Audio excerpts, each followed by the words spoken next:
Good afternoon.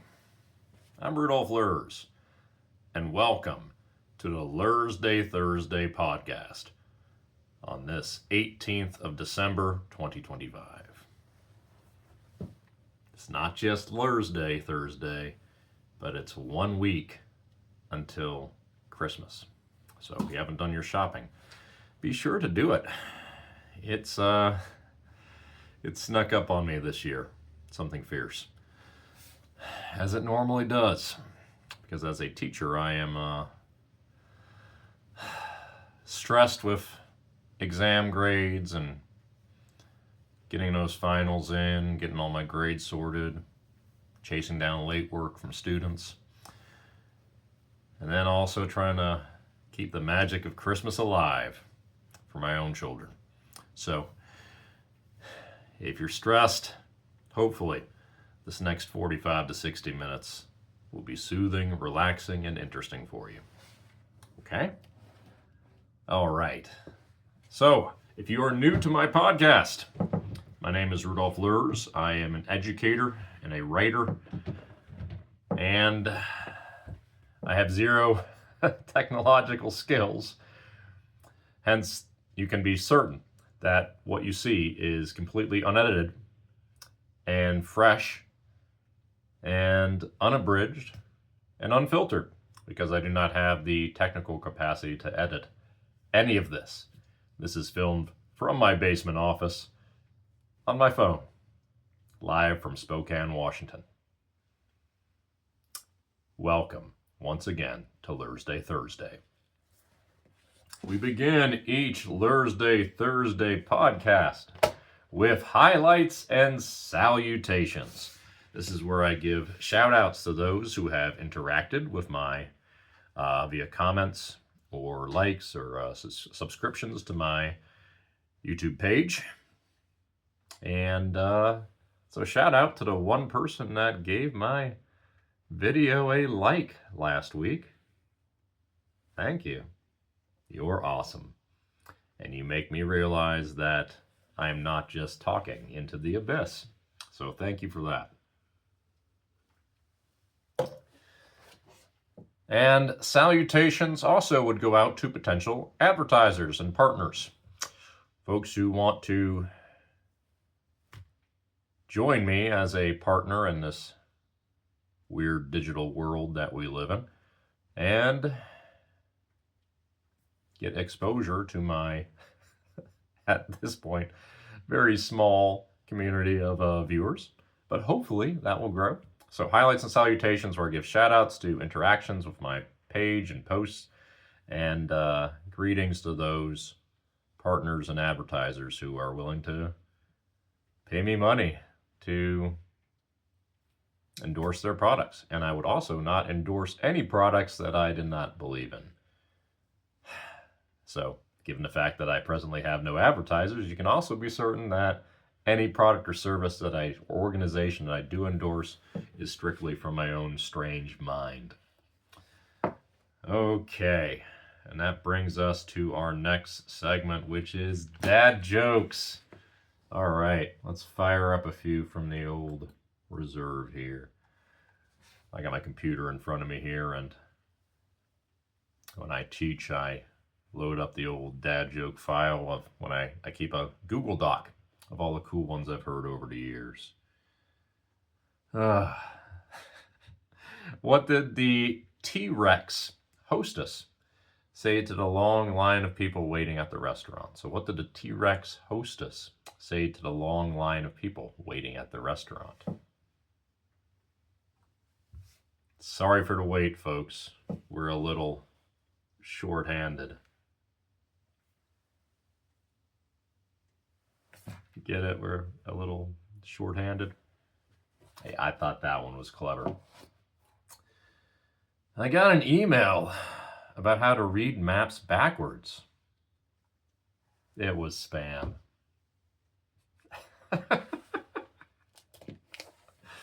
Oh, that's so good. All right, one more. What happened when I screamed into a colander? What happened when I screamed into a colander? I strained my voice. Well, as much fun as this is, and I could do this all day, we have got to move on to our next segment, which is the quote of the day. We have a good one today from Niccolo Machiavelli. Machiavelli, famous author of The Prince, wrote extensively about the amoral nature of rule and politics, and is famous for quotes such as "the ends justify the means" and "it is safer to be feared than loved." So the quote today, which I particularly like, is "Wars begin when you will, but do not end when you please." Wars begin when you will, but do not end when you please. And that goes not just for wars between nation states and empires, but also for individual wars that you and conflicts that you start with others. And I love that quote because it's about agency and initiative. So in terms of military tactics and theory, the initiative is a very important concept. That means that you are controlling when and where actions occur. And if you have the initiative, then you can usually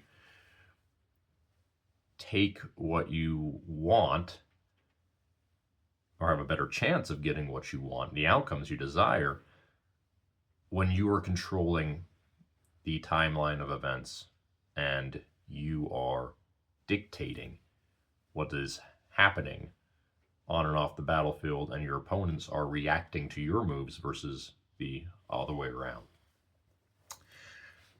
So when you are choosing when and where to start a conflict, you absolutely have the initiative. You have the agency. You have the power to determine when and where and how to begin that conflict, to start that series of events.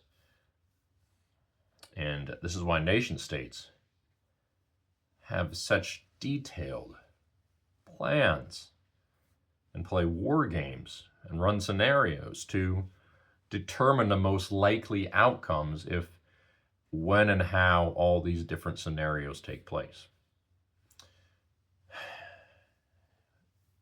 And most national powers have these battle plans. It's interesting, at the outset of World War I, the European actors and all their individual war departments had extensive files and scenarios in the event of war with nearly every other nation in Europe and also around the globe, where in the United States we did not have that sort of preparation. Our one file on record was a 50-year-old plan for the invasion of Canada, which made no sense in 1914, of course. That was an ally at that time. But in 50 years prior, we had a plan in case we needed it. But nowadays, we, of course, have plans for how to begin and win various scenarios against adversarial foes around the globe. But we should heed the word of Machiavelli, both as nation states along with individuals, because while we can determine when and where a conflict begins, we don't have full control over how it ends. Once we start that series of events that are put into motion, where it goes is not entirely up to us. So you can determine when to start a war,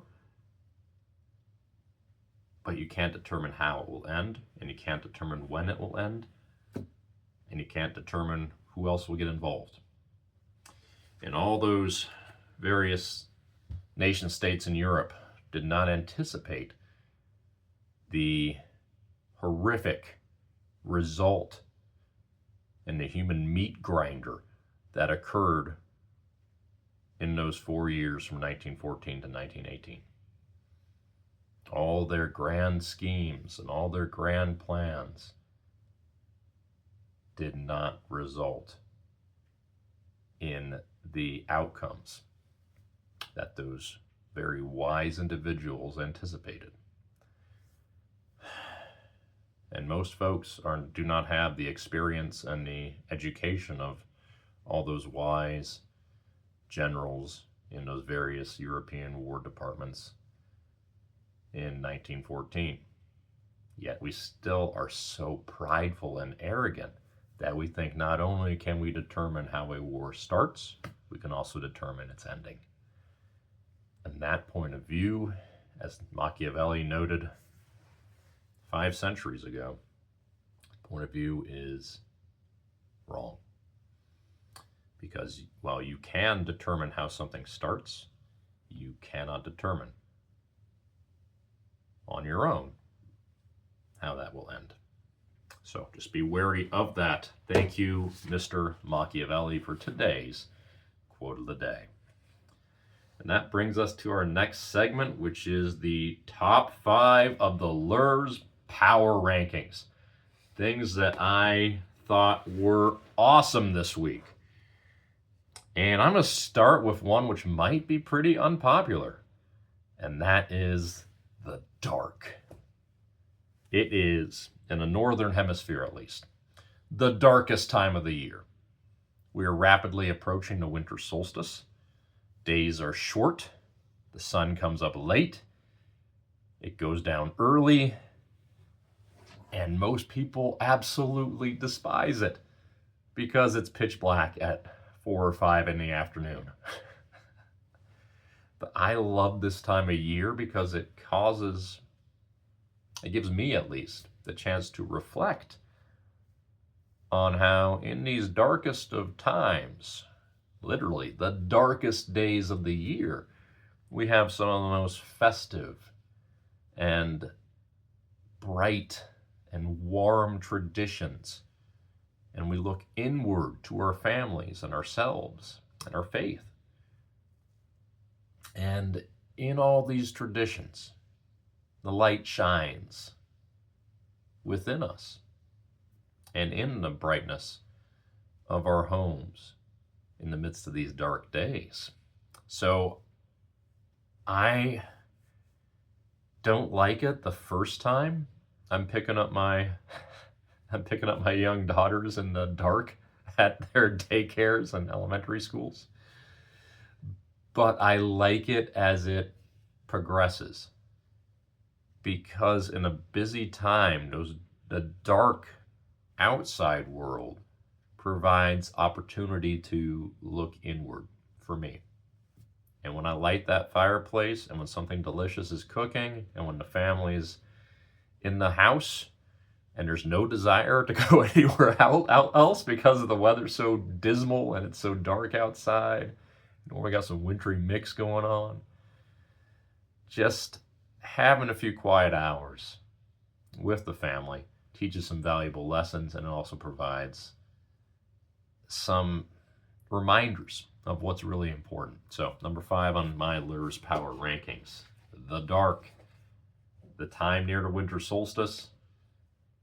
These are good days if you look at them the right way, from a certain point of view, as Obi-Wan Kenobi would say. So, number 5 on the Lurzday Power Rankings this week, the dark. Number 4, also surprising, as I'm now entering my 18th year in education, between doctoral research and teaching at everywhere from 6th grade all the way through college. I've had a lot of experience in education. And I've experienced a lot of helicopter parents, which is part of those parents who just want to know every single detail about what's going on in their kid's life, and they sort of hover over and observe everything, which is fine. I get it as a parent myself. I've experienced some snowplow parents, which is like those parents who want to eliminate every obstacle in their kid's way, which I disagree with. I disagree firmly with that belief. Your job as a parent is to prepare your child with love and support, and also allowing them to experience safely the things like adversity and conflict and failing, knowing that these lessons will yield dividends as they learn, and especially learn how to regulate their emotions and how to approach setbacks. But if you're a snowplow parent and just plow away any potential obstacle and try to clear the smoothest path, then your kid will never learn how to run. They'll never learn how to jump over obstacles. They'll always remain 3 years old, waiting for someone to carry them to the next stage. And that's not healthy. But I've been pleasantly surprised this last year or two with the support that parents have provided. Because it's always been my task as an educator, my belief as an educator, that parents should be partners in the educative process. I give them information on what we're doing and their child's progress in my courses. And I'm not getting nearly as much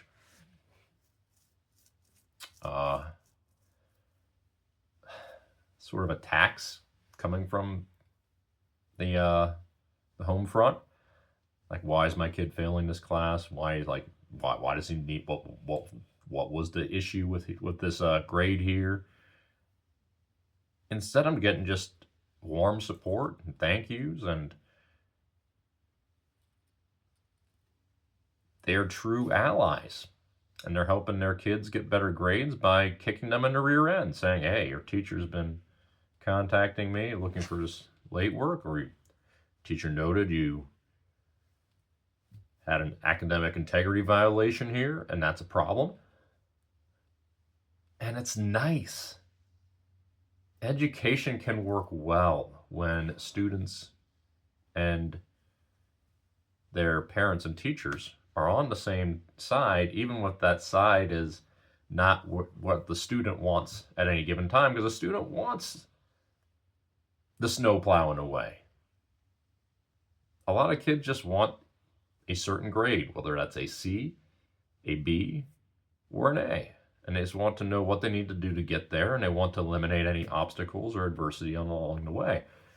So to have parents be supportive, it's a nice thing as a teacher. So shout out to you parents. You guys are these, especially this last year or two.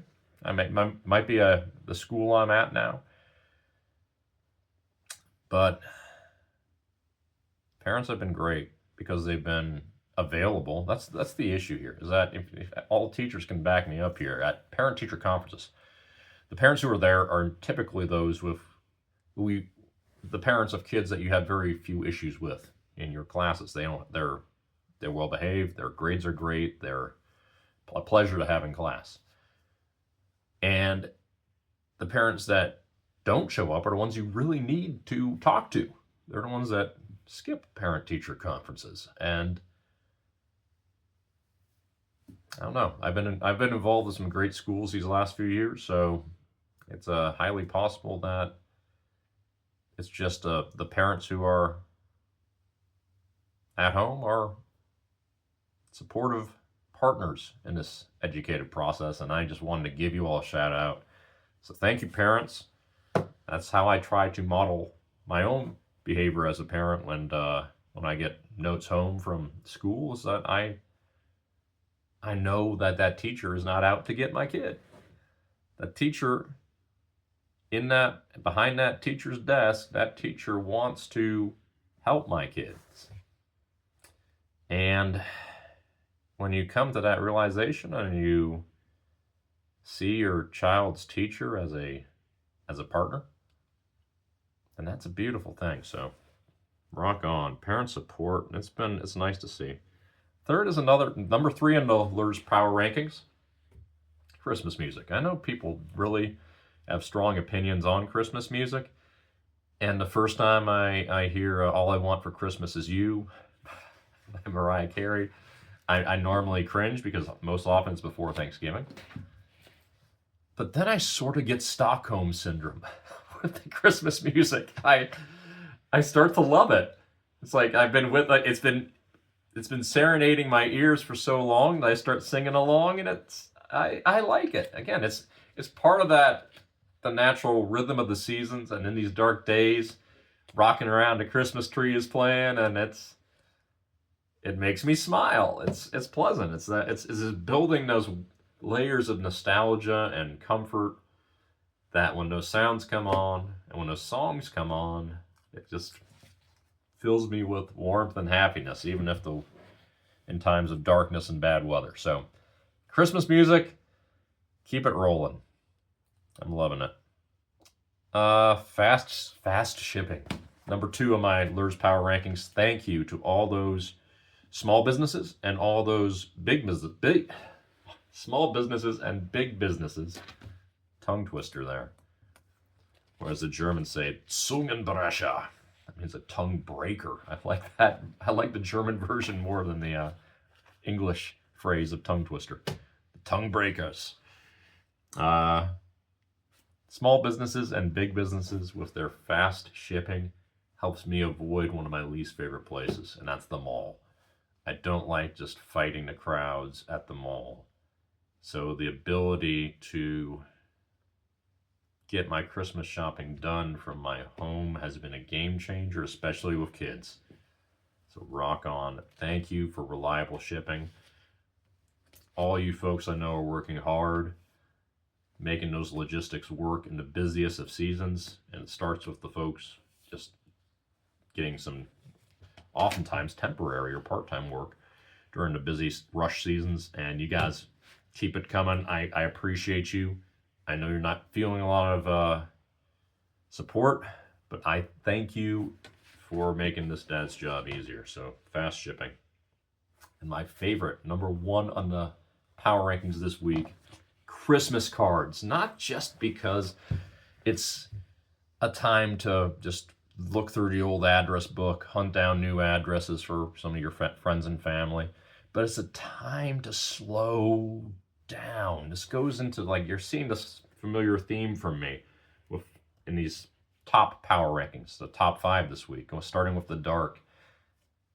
It's a time to slow down, to do things old school, to put stamps on letters and mail a picture of you and your family to other families, and also to get those in the mail. The mail is full of random junk flyers, bills, and assorted nonsense. But this season, the mail is full of actual notes that you want to open. And there's a certain magic that comes from walking to the mailbox, sometimes in the dark, sometimes in the snow, and you put your cards in the mail and you see who has mailed you a letter in return. And you talk. In my case this week, just asking for some addresses. I've talked and reconnected with some folks I haven't talked to in a long time, sometimes a year or more. When I'm looking through the old address book and seeing, like, hey, I wonder what this person's doing. Then you find out what they're doing and you connect, and man, we live in a time of great disconnect and isolation. So Christmas cards in this season are a time to reconnect. And there's something uniquely and awesomely human about that. And I appreciate that. So that's why Christmas cards are number 1 on my Lurs Power Rankings this week. Bottom 5. And I know I appreciate human connection, but I don't appreciate door-to-door salesmen in what I call the gauntlet time for parents, that 5 to 8 p.m. window when we're running through pickup, getting into our afternoon and evening routines, getting dinner on the table, dishes done and put away.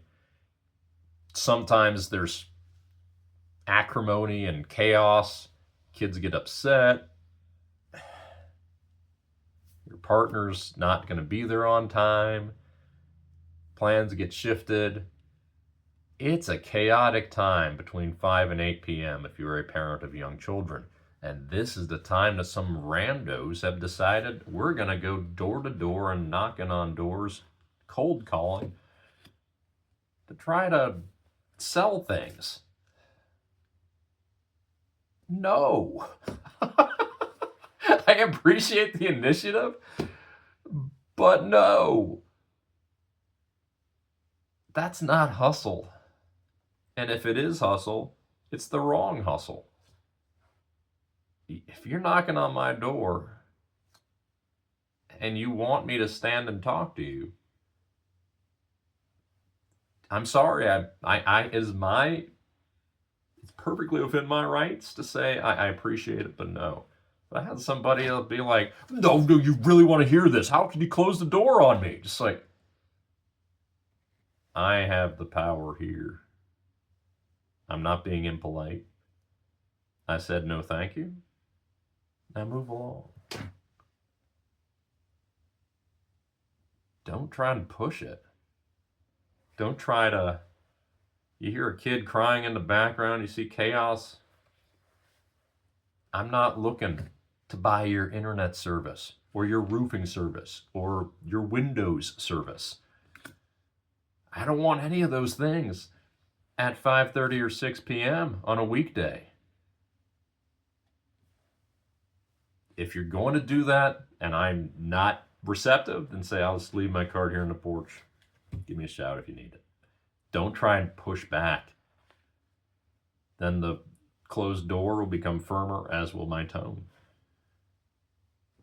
I was perfectly polite, but at the same time, door-to-door salesman, you have now entered the Lurzday World Rankings bottom 5 because you knocked, because you tried to push too hard through the firm but polite rejection of what you were selling. It's not a rejection of you, it's a rejection of what you're selling. Your choice I might disagree with. The knock I don't like. I especially don't like, and this has come from someone who's been in sales, the aggressive push. I don't know you. You're interpreting my home life. And you need to leave now. So there's a way to do that. There's a way not to do that. That's how you don't do it. If you get that, politely leave whatever you got to leave on the porch and get out of here. It's like the line from Home Alone. Leave it on the doorstep and get the you-know-what out of here. Oh, I love Home Alone. That's fun. I should have put that in my power rankings. All right, so number 5, door-to-door salesman. You're lame. Bottom 5 this week. English and many humanities courses in an AI era. This is tough. English courses used to be about getting real. Confront, like, the time to address humanity and some challenging life moments and emotions is not in the boardroom, it's the classroom. It's a safe zone to confront these places when you're reading Macbeth or Hamlet or Frankenstein.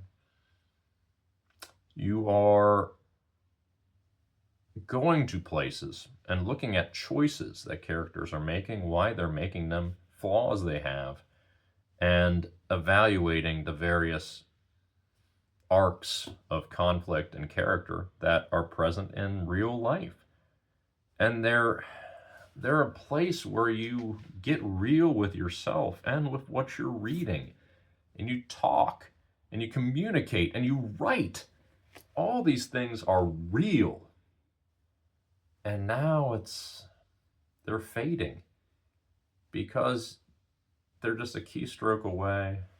They are a text away. I went to pick up my phone and I realized my phone is on a camera mode right now. So there's a quick Gemini command away. And that's not how you need to approach life. So I absolutely believe in using AI as a tool. But when it turns everything into the same generic conformist product and output, that's a problem. That's unpleasant.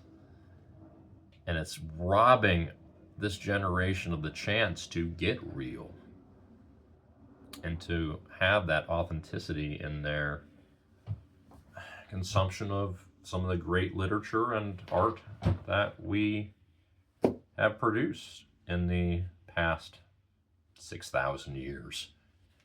If you're going back all the way to Gilgamesh, it's what, 3 or 4,000? Art, back to the cave drawings, 6 to 10,000. We've been on this planet a while and we've been experiencing conflict, loss, love, emotion, redemption. And this is not something that we can engage with authentically in this weird era. So I use it in my communication courses. So one of my projects recently was prepare your launch of a campaign. You pick the district you want to run in, you pick your party, you pick whether you're running in a primary or general election, but there are hundreds of congressional districts in the United States House of Representatives. So it's like evaluate the demographic profiles of these districts, identify 3 or 4 key issues that you want to base your platform on, your positions on those issues, and make sure and see how you can fit your target voters with your platform and how you're going to win that campaign. AI can absolutely be used for brainstorming for and planning that project, but don't turn on the final product like I'm going to have a speech in a major population center in my district at a convention center. And then the speech is all generic and vague and not specific to that district at all. That's not how you win.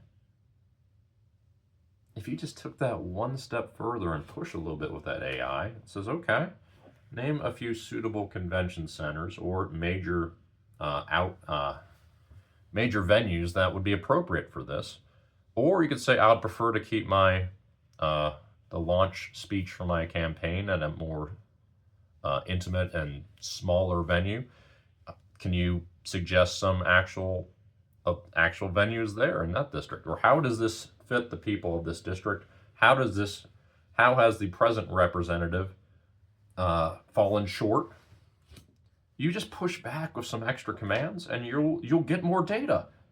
AI will help you if you push it. Don't just agree blindly with whatever it says with the first generic result, or you'll lose. If you take it one step further, you'll win. All it takes is 1 or 2 extra steps and some pushback with AI, and you'll get a better result. Or better yet, and you can also dive in and just find some things yourself.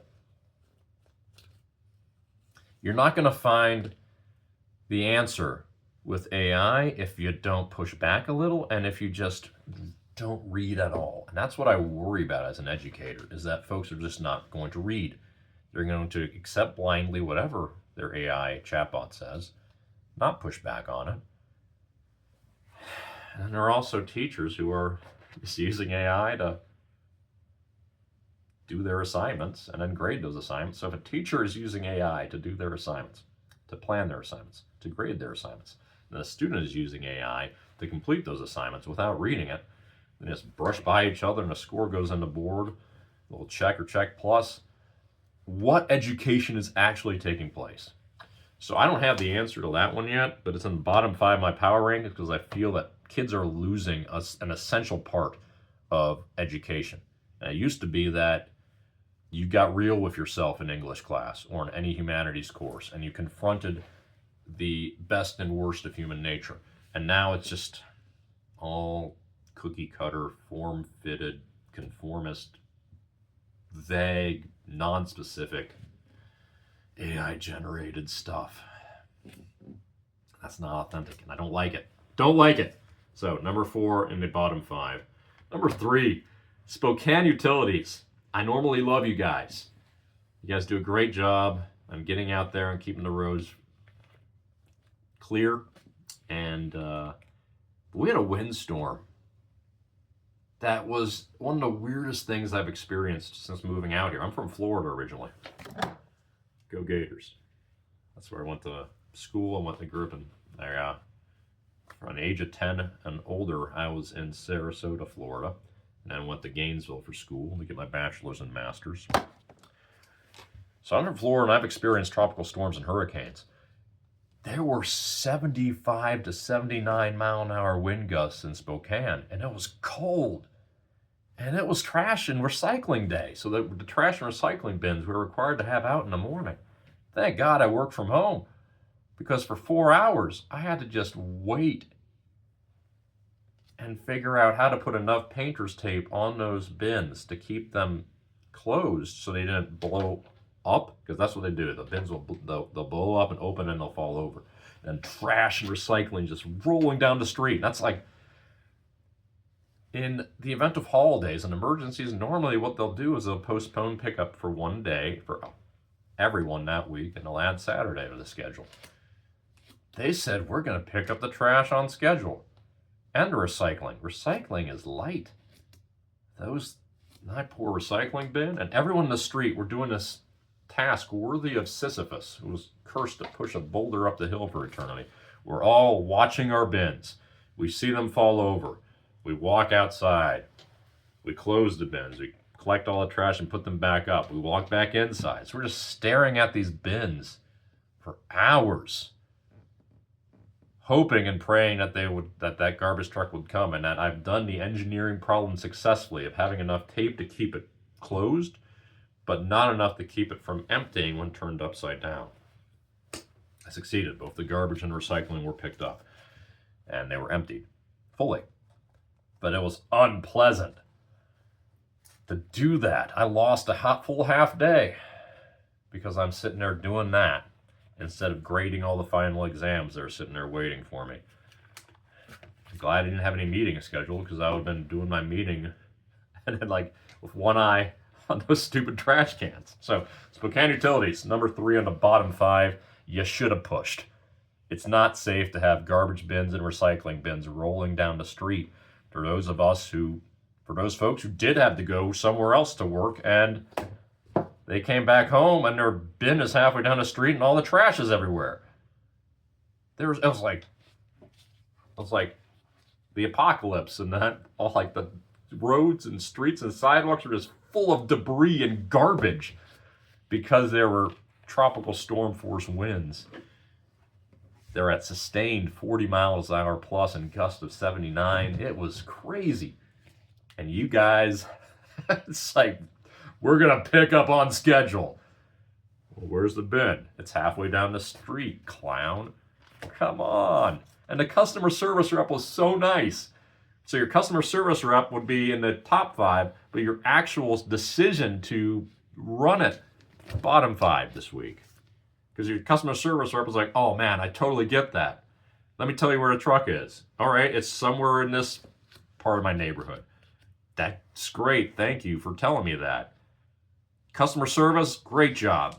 The actual management, though, and the people in the higher decision-making capacities, you made the wrong choice. That was terrible. So, that is number 3. Number 2, social media in general.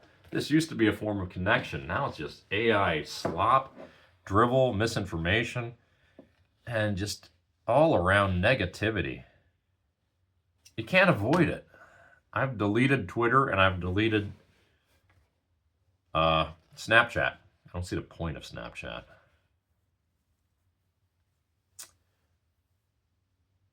I had Snapchat installed because it was an AI chatbot that I would run all my commands through to see what the kids were going to put on their papers.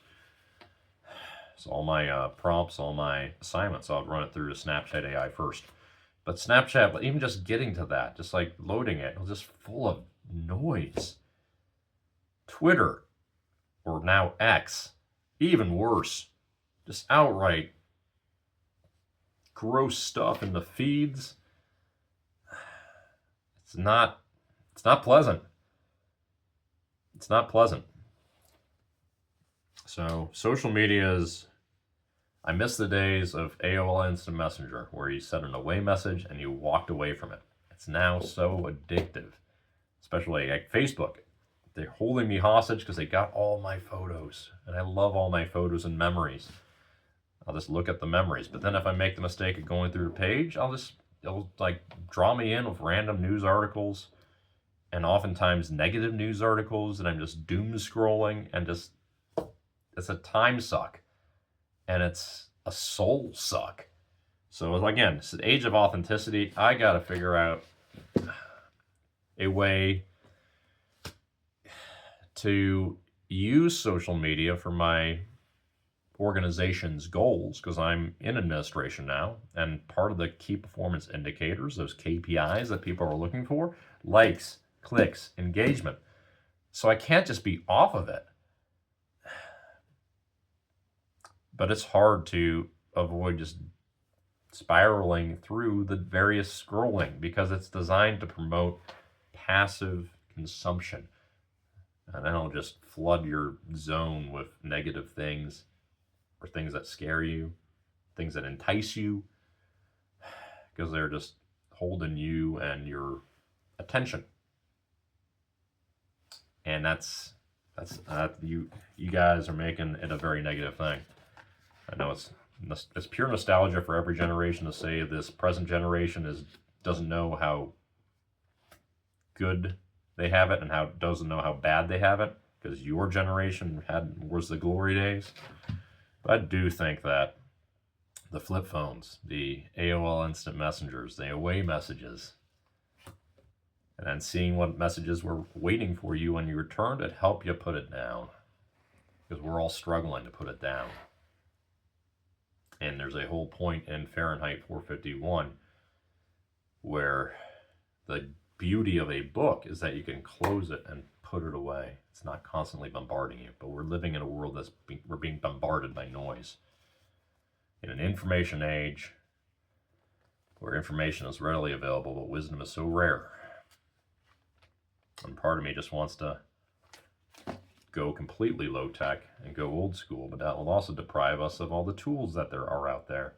There's got to be a way to have old school and new school unite in a way that doesn't suck your soul out, which seems to be the issue with social media today, especially those of us who are on it because we have to be, because it's in our key performance indicators of ways to improve get our message out, get our organization's name and brand out to more people. And to make that a positive thing on people's social media feeds, while at the same time, it's so easy to just be drawn into just doom scrolling. So social media number 2 on the bottom 5. And of course, one of the people who I think had the worst week of all was Michigan head football coach, or now former Michigan head football coach, Sharon Moore. So Coach Moore went from being the coach of one of the premier organizations in the entire country to disgraced, in jail, and fired. Not necessarily in that order. He was fired first. The University of Michigan could also potentially be in those power rankings because they fired him without, knowing he had some mental health issues, without an HR rep there. At least that's the story. If that's true, that's a shame. But Coach Moore is one of those who, remember Machiavelli's quote, "Wars begin when you will, but do not end when you please." The same can go for an affair. And it did not end well for him. He made decisions to disregard the sanctity of his marriage, and then they just spiraled. And after he was fired for his inappropriate relationship and his actions, including raising the salary of his mistress, suddenly went from like $58,000 to $90,000 overnight. Question mark. That will raise red flags. It's just like that so drunk on power, he thinks he could do whatever he wants. And then when things come crashing down, he went to jail because he went to her house and threatened her and threatened to harm himself, saying she ruined his life.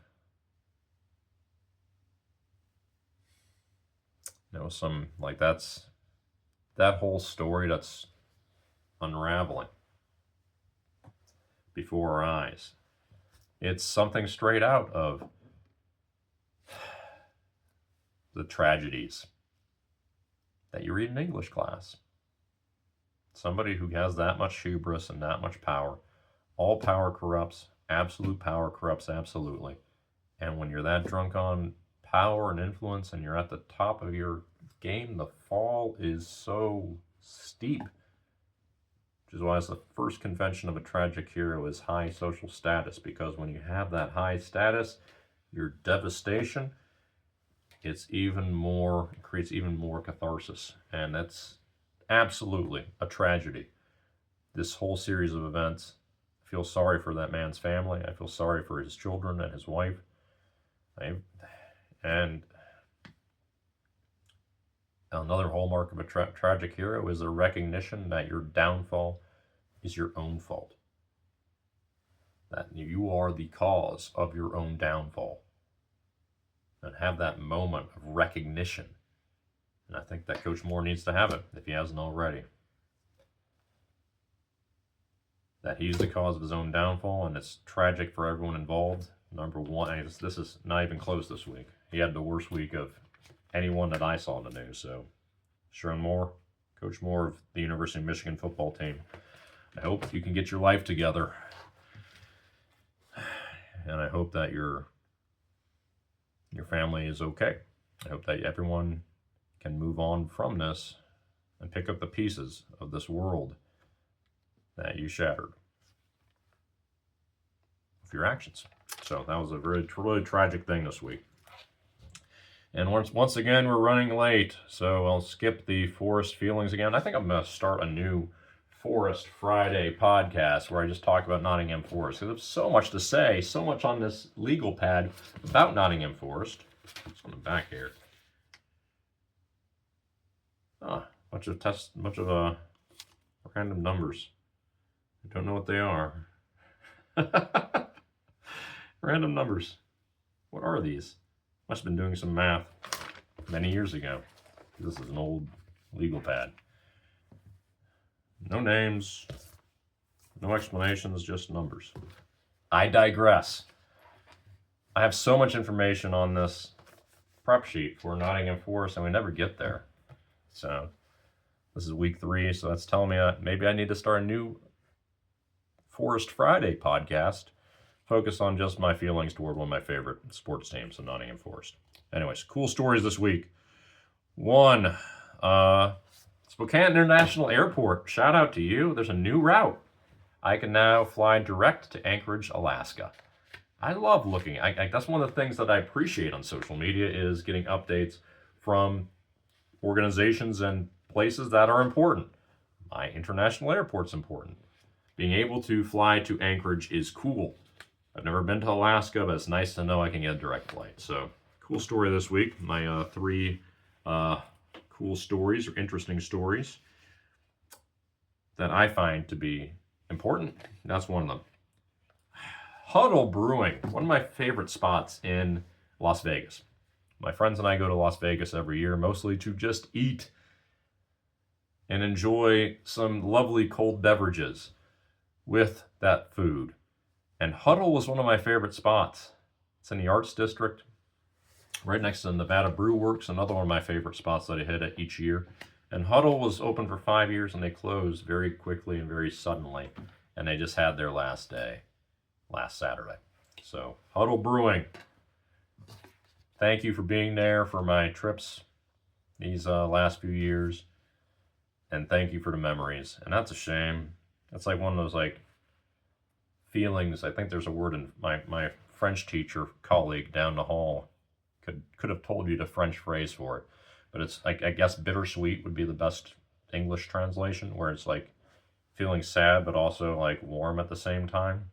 So Huddle Brewing is definitely one of those this week, and seeing that made me sad, but also appreciate the good times that I had there. And I saw a story, it's unverified, but some small sample size studies that I saw noted that elephants experience similar reactions to humans as humans do to puppies. And elephants have one of the largest central nervous systems and have extensive memories and emotions, one of the smartest animals in general, period. So the idea that elephants will look at us like we look at puppies and they think we're cute is pretty cool. But as I noted, that these are small sample size and further research is definitely required. So let's get some more data on that. There are probably some biologists who would love to research that, and some zoologists. So let's learn more about elephants and these emotions and these reactions, because if that is indeed true, that is cool. That's capital K knowledge for knowledge's sake. Let's continue to advance that point. Which brings me to the closing monologue. I'm gonna keep this short because we're already at that 45-minute mark. I try to keep it 45 to 60. Authenticity in the darkest time of the year, at least in the Northern Hemisphere. That's what I want to focus my closing monologue on. It's a time to reflect. It's a time when the weather outside, I'm looking right now at wintry mix, sleet, snow, ice, cold, wind, and overall dark. But yet it's also a time where we have some of the brightest holiday celebrations, and the home is a welcoming place, and the home is full of visitors. And for others, it's a reminder of how alone and isolated you are. So for a lot of folks this season, it's not the happiest time because it's cold and dark and dismal, and you don't have that warmth in that family. So even in all the stresses of the holiday season, this is a great time to appreciate what you have, to reach out to those who, especially to those who might have a lonelier time. In this time of loneliness and disconnect, reach out to those who could use some love and human connection. And don't shy away from emotion and from feeling.